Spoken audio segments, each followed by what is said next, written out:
I'm going to show you one of my favorite attack sequences from a special kind of mount that we call the S mount. We call it the S mount because our legs are going to be more or less in the shape of an S. I'll just show you this. It's almost like the omoplata position where I'm going to have my heel kicking up into their armpit and my other knee up by their head. What this does is this isolates their elbows away from their body and allows me to sit right in the center of their chest. You're going to see that this is going to make the weight that Jesse has to carry very, very pronounced. And so he's going to be in an uncomfortable position. This works gi and no gi, the S mount. And there are ways to do it in both. I'm going to show this sequence today with a collar grip. The reason for this is that the collar choke to armbar attack here is really powerful double attack, where if they defend one, they have to give you the other. And we'll also show you a third bonus option in a different video. But do remember that that leg position is going to be, and your weight distribution is going to be the same for gi and no gi. It's just that we're using the collar today. So if I can have your head here and feet here. So we're just in the regular mount, right? Remember, at white belt, you have two jobs. Keep breathing, and if you can't breathe, tap, and keep your elbows in tight to your body. If Jesse is successful at keeping his elbows in tight to his body, he can't really attack his arms. He's got his hands in tight, it's tough to attack his neck. So when we're attacking, we always want to think about how I'm going to flare those elbows and how I'm going to attack that neck. So if I get this collar grip, right? We talk about in the collar choke video how to get a good collar grip. You know, we can open, push, feed. I like to drop my elbow, shake, and shoot it a little bit deeper. Now we can just do our traditional collar choke from the regular mount, right? But here's the thing. He's gonna, you know, if he just lets me do that, great. He's not gonna just let me do that. He's gonna grab my arm. Right? You see what happens to Jesse's arms, right? He's no longer able to effectively keep his elbows tight anymore. So what I'm gonna do is I'm gonna put my hand on the mat and go with, and using active toes, which means my toes are engaged with the mat and I'm pushing them forward. I'm gonna attach this hip to his elbow and I'm gonna walk it forward. You see that flares his elbow really easily? When we do that, remember how I talked about my heel kicking up into his armpit? I'm gonna kick my heel into his armpit here. Do you notice how I still have active toes back here? My legs make an S, right? And now if Jesse tries to move, it's really tough. And if he can move, I have the ability to move with him. Also, Jesse, would you mind saying something for the people? I'm really uncomfortable, folks. He's very uncomfortable, right? Because my spine is straight, I have good posture, and all of my weight, I'm gonna take it a little bit off him just so he doesn't suffer too much. All my weight is going right into his sternum, right? And we talk a lot about cooking a person in a dominant position. If they're carrying my weight, I'm not in danger and I can attack them, I don't worry too much about when I'm gonna get the submission because I know it's inevitable, right? So I have this collar. I can just go and attack the choke and finish. He's probably not gonna let me do that. So if I go for the choke, he blocks. Well, look what's right here. It's the arm. I'm gonna grab my own gi, touch my own shoulder, or whatever. And for this, I prefer to finish on top. You don't have to, but I like to. So now my weight's going right straight down into Jesse's sternum, which is why he's so uncomfortable.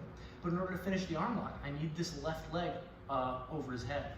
That means I'm gonna lean at a 45-degree angle back to this far corner. You see that makes my leg light and I'm able to step over? I'm not gonna let go of the collar here if I don't have to, and I'm only gonna let go of the collar if I have to at the very end. We'll see why in a sec. To finish, and be very careful with this, I just move my hips gently forward. Might have to let go of the collar, might not. Sometimes also, depending on when he's bucking, you may sit back to what we call the standard armbar position.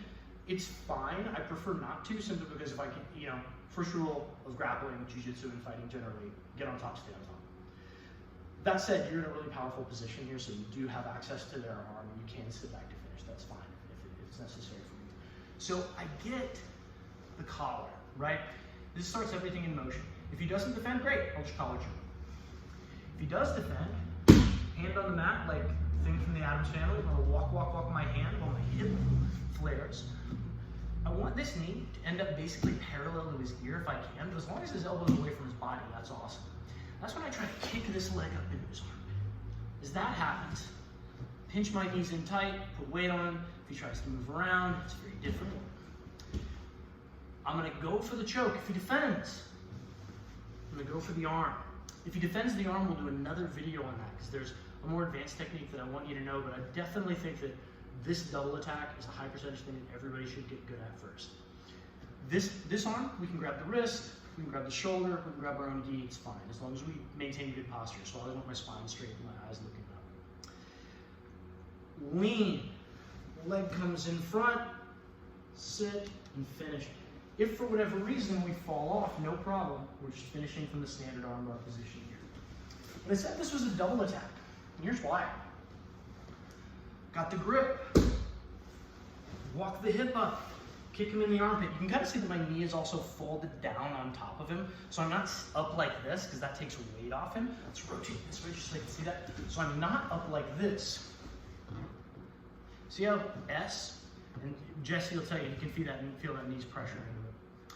So why do I say this is a double attack? I want to attack this collar to finish the choke, or I want to attack this arm. So if I go for the arm and he defends, I'm going to take my hand out and go for the collar. If he doesn't defend, if he defends, we can go right back to the arm. If he doesn't defend, you can often finish just right here, or unwind. Finish, sorry about that, Jesse. Finish the back and I'll show you the mount. You can finish just from sitting on top of the S mount. It's more powerful if you unwind your body and finish from the standard collar choke position. So one more time, and then I'll show you a preview at the other video.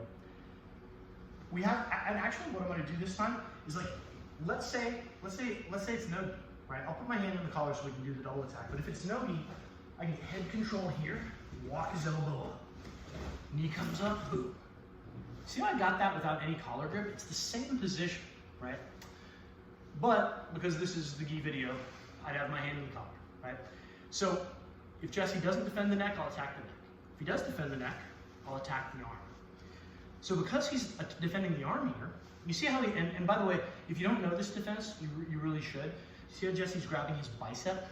Now if I try to get his arm, now I'm using a ton of energy and it's just not gonna work. I can't ever attack any arm except for the arm that's on top, which we'll get into in a later video about how to defeat armbar defense. But we can just go back and forth, right? He's the one with my weight on him. He's the one who's in danger of getting choked and arm locked. So I go to the collar. If he defends, go right back to the arm.